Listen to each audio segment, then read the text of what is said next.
quantum energetic configurations. Next slide. Don't believe me? Let the European tell you. Get this book by Stan Tenen, The Alphabet That Changed the World. How Genesis preserves a science of consciousness in geometry and gesture. You want to do some subsequent study, look up an organization called the Meru Foundation, MERU. Let's get into the slide. Old-time religion. Ancient religious text as, guess what, people? Quantum mechanical formulas. Aramaic letters as quantum energetic schema or processes. What do these letters do? Capture and communicate the geometries of creative energies and forces. They isolate the line uniting divinity and matter. In other words, the singularity with wholeness. The letters represent microcosmic and macrocosmic movement. And remember, in a previous show, I gave you all another secret, a secret triangle. Energy equals information. The presence of information equals the presence of intelligence. Those of you that work with spirits, truly work with spirits, know exactly what I'm talking about. Old religious texts were simultaneously a storyline for the profane, in other words, the uninitiated, and a manual of creation for the priesthood. Don't believe me? Want an example? I'm going to give you an example in the next slide.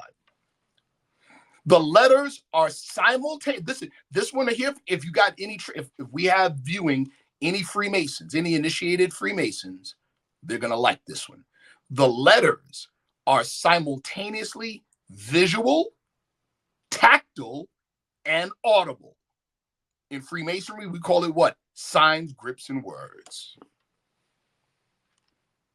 The letters, numbers are visible, audible, and tactile shadows of living, intelligent processes.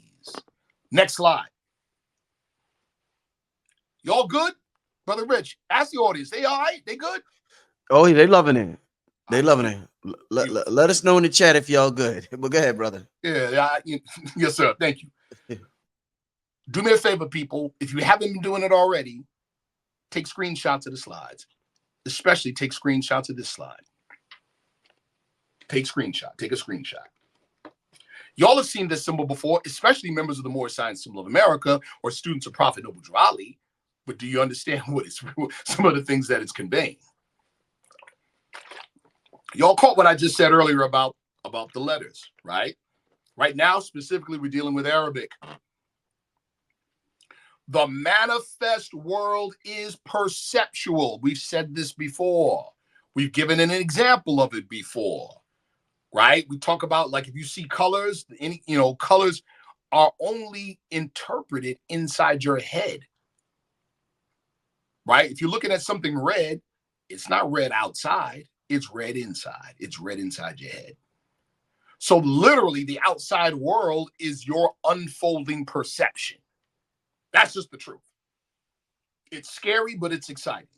Perception is the unfolding of human consciousness. Thus, perception is power. Initiation, like what we're going through now, is nothing but the expansion of your perception. Everybody's heard of duality, right? People get tripped up over this whole duality thing. You know, father, mother, male, female, blah, blah, blah, right? In the ancient tradition, duality is an illusion. It's not duality. It's polarity.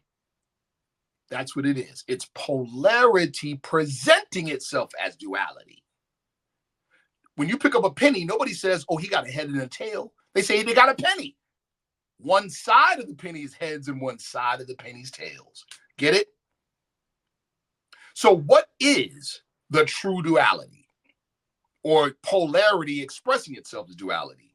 In the Moorish Science Symbol of America, in the teachings of Drew Ali, he uses these words: force and power, truth and falsehood. What do we mean? Here we go. If your hand is in front of a light next to a wall. It casts a shadow on the wall. The shadow cannot exist without the hand, but the hand can definitely exist without the shadow. In this analogy, the hand is force. The hand is truth. The shadow is power. The shadow is falsehood. So we don't moralize it. It's not a good or bad thing. It's one is the real thing, and one is a projection from the real thing. Get it? Do you realize that your human flesh is a projection? Guess what quantum physicists, which we're going to show later, quantum physicists now agree with that. They say anything in the three-dimensional world is a shadow of higher dimensional processes. They actually say that now. All right.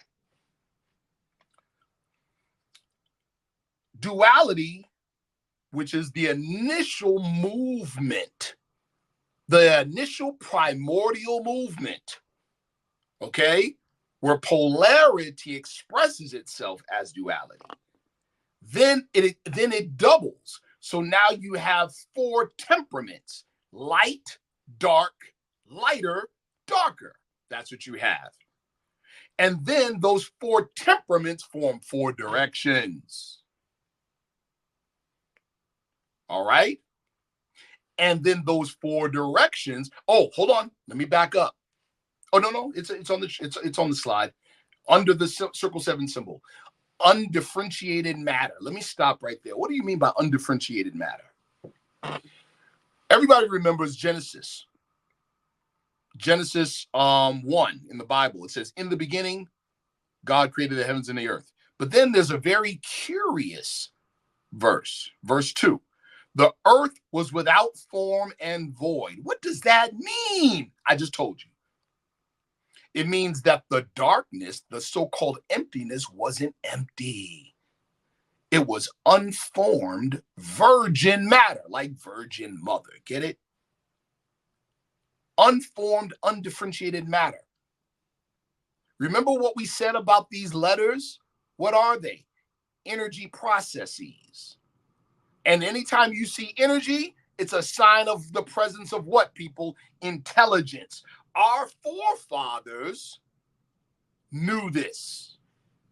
When Pythagoras learned mathematics in Egypt, and they call it Pythagorean mathematics, do you know what one of the key things about that mathematics is? One of the key principles? That the numbers are living things. You hear me? The numbers are living things because they're energies. All right. So undifferentiated matter, right? In the form of these letters, they're called in the Arabic al-Johar, which means the jewels. These jewels are self-conscious. And what they did with the temperaments is that this undifferentiated matter began to organize itself in these four corners. 7 letters to each corner. See? 7 letters to each corner. That now you know why the Elohim number 7. That's why. They create the web or the matrix of matter. These 7 letters flock to each corner, and that formed what we call the 4 elements: earth, water, air, fire. These primordial self-conscious jewels are the 28 Arabic letters and can be accessed via visualization, gesture, and voice. In other words, what? Sign, grip, and word. Next slide.